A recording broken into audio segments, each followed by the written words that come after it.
अंजली दमानिया यांची मुंबईच्या एसीबी कार्यालयात चौकशी होणार आहे। धनंजय मुंडे यांच्यावर केलेल्या आर्थिक आरोपांचे दमानिया पुरावे देणार आहेत। धनंजय मुंडेंना योग्य शिक्षा व्हावी, अंजली दमानिया यांनी या संदर्भातली अपेक्षा आता व्यक्त केली। सारख्यांचं प्रेशर म्हणूनच अमुक गोष्टी झाल्या, तिथले एसपी बदलले, तिथले कलेक्टरांविरुद्ध तर मी इतके असंख्य कंप्लेंट पाठवल्या होत्या की काहीही करा, या व्यक्तीला आधी बदला। कारण 13 वर्ष हे व्यक्ती बीडमध्येच होते आणि त्यांचं सगळ्यांची जी एक पूर्ण अशी नेक्सस जे तयार झालं होतं त्याच्याचमुळे बीडमध्ये काही नीट चालत नव्हतं। कारण यंत्रणांचा गैरवापर कसा करायचा हा धनंजय मुंडेंना व्यवस्थित माहिती होता, म्हणून एसपी बदलले, कलेक्टर बदलले। एवढंच नाही तर 600 पोलीस ऑफिसर यांची बदली करण्याचं अति उत्कृष्ट काम तिथल्या एसपी नवनीत कावत यांनी केलं, त्याबद्दल त्यांचे खरंच आभार। त्यांनी तिथे 5-5 वर्षापेक्षा जास्त एका ठिकाणी असणाऱ्या प्रत्येक पोलीस ऑफिसरची तिथून बदली केली आणि चांगल्या पोलीस ऑफिसर्सना अमुक ठिकाणी आणून ठेवलं, त्याबद्दल खरंच त्यांचा आदर। आणि अनेक बदल जे घडलेले आहेत, आता पुढे कसं कसं जायचं ते आपण स्टेप बाय स्टेप आम्ही प्रयत्न करतोय, तेही प्रयत्न करतायत आणि कुठेतरी बीडचं चित्र बदलेल अशीच आशा आहे। वैष्णवी हगवणे प्रकरणात एक माहिती आहे की निलेश चव्हाणला जो शस्त्र परवाना दिला होता तो तत्कालीन राज्य गृहमंत्र्यांच्या बैठकीत देण्यात आला होता आणि मंत्रालयातूनच सगळ्या या परवानग्या देण्यात आल्या होत्या। वरिष्ठ पोलीस अधिकाऱ्यांनी जे निलेश चव्हाणवरती गुन्हे दाखल झाले होते ते लपवले होते अशा पद्धतीची माहिती मिळते। नाही, आताच्या घटकेला मला ही पूर्ण माहिती खरंच माझ्याकडे नाहीये। ज्या दिवशी येईल तेव्हा मी नक्कीच बोलेन। बीडच्या टीपीडीसी संदर्भात काही तक्रारी तुमच्याकडे आल्या का? कारण टीपीडीसी मध्ये देखील मोठा भ्रष्टाचार झाला अशा पद्धतीचं म्हणणं आहे। मला बरेच फोन आले होते त्यांच्याकडनं, पण मला ते घेता नाही आलं कारण इतके भ्रष्टाचाराचे आरोप होत आहेत, इतक्या गोष्टी बाहेर येत आहेत, तर त्या सगळ्याचा अभ्यास करून मांडायला मला वेळ लागतोय।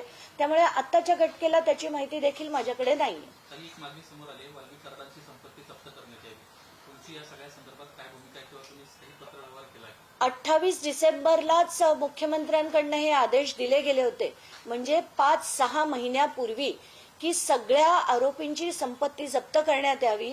यानंतर जेव्हा वाल्मिक कराडला 31 डिसेंबरला अटक झाली तेव्हा सुद्धा सीएमचे ऑर्डर्स होते की वाल्मिक कराड यांची पण संपत्ती जप्त करण्यात यावी। आत्ताच्या घटकेला ते करत असतील तर आनंदच आहे। 6 महिने संपत्ती जप्त करायला तर किती महिने ते आरोप पूर्ण सिद्ध व्हायला आणि त्याच्यानंतर त्यांच्यावर कारवाई व्हायला। आनंद आहे, बघू आपण पुढे काय होतं, पण लढा मात्र चालूच राहणार आहे।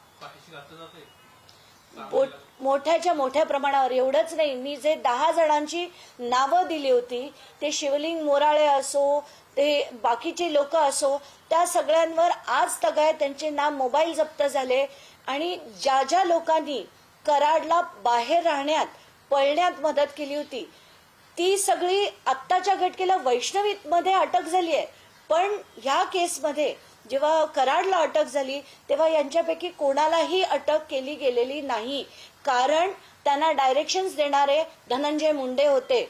त्यांचे जर व्हॉट्सअप, त्यांचे मोबाईल जप्त झाले तरी व्हॉट्सअप चॅट थेट धनंजय मुंडेंपर्यंत जाईल, म्हणून त्यांना कोणालाही अटक आजपर्यंत झालेली नाहीये। ते मी धनंजय देशमुखना तेच सांगितलंय, पुण्याचं उदाहरण देऊन सांगा की तिथे त्या लोकांना अटक झाली पण इथे मात्र अटक झालेली नाहीये। ते या गोष्टी झाल्या पाहिजेत, तर थेट हे हात मी किंवा कृषी घोटाळा मांडण्याची सुद्धा गरज नाही। कराडची आणि यांची सगळ्यांची इन्व्हॉल्वमेंट किती होती या थेट गोष्टी व्हॉट्सअप चॅटमधूनच त्यांच्या समोर येतील। एक आरोपी जो आहे तो अद्याप पकडलेलाच नाहीये। इकडं नेपाळच्या बॉर्डरवरून निलेश चव्हाणला उचलून घेऊन आले, दुसरीकडे 6-7 महिने आता उलटत आले। त्यातला जो एक आरोपी आहे कृष्णा आंधळे, अजूनपर्यंत त्याला अटक झालेली नाहीये, तो आहे की नाही असे देखील प्रश्न विचारले गेले। खरंच कळत नाहीये की एखादा माणूस 6-6 महिने कसा गायब राहू शकतो आणि त्याचा कुठल्याही प्रकारचा सुगावा कोणाला लागू नये, धक्कादायक आहे। पण जसं मी म्हटलं की हे सगळ्यांचे सगळे लागेबांधे हे थेट धनंजय मुंडेपर्यंत जातील, पण सरकारला त्यांना वाचवायचंय की काय असाच प्रश्न पडतोय। म्हणून आत्ताच्या घटकेला ही ज्या लोकांनी कराडला मदत केली, अगदी गाडीत बसून त्या याच्या सीआयडीच्या ऑफिसपर्यंत सोडले होते, त्या व्यक्तीची सुद्धा काही पुढे चौकशी नाही, त्याचा मोबाईल जप्त केला गेला नाही की तो कोणाच्या सांगण्यावरनं तिथे पोचला होता, हे काहीच गोष्टी बाहेर आलेल्या नाहीये. एवढंच नाही, चार्जशीटमध्ये सुदर्शन घोळेसारख्या लोकांचे पण अर्धवट जबाब झालेले आहेत. या सगळ्या गोष्टीची माहिती मी धनंजय देशमुखांना दिली आहे. नाही, या विषयावर अनेकदा मी मेसेजेस पाठवले, त्यांचंही उत्तर आलं की action will be taken, it will be taken immediately, पण पुढे काही होताना दिसत नाही. धन्यवाद. वाल्मिक कराड यांनी जामिनासाठी पुन्हा अर्ज केला आणि त्यांनी असं म्हटलं की मी मुख्य आरोपी नाही आणि माझा या संपूर्ण घटनेशी संबंध आहे. आता या सगळ्या गोष्टी होत राहणार आहेत, त्यांचे अर्ज येत राहणार आहेत, हळूहळू केसला डायल्यूट केलं जाणार आहे आणि त्यांना मकोकातनं बाहेर काढण्यासाठी कदाचित हा प्रयत्न सुद्धा असेल. कदाचित उद्या उठून वाल्मिक कराड बाहेर सुद्धा येतील, आल्यावर भाजपत सुद्धा प्रवेश करतील. कुठे जातील, काय हे राजकारण करतील, काही भरोसा नाहीये. आपण आपलं लढण्याचं काम करणार आहेत. धनंजय देशमुख सुद्धा लढण्याचं काम नक्कीच करतील आणि त्यांच्याबरोबर त्यांना साथ द्यायला मी शेवटपर्यंत राहीन, एवढंच मला त्यांना सांगायचं.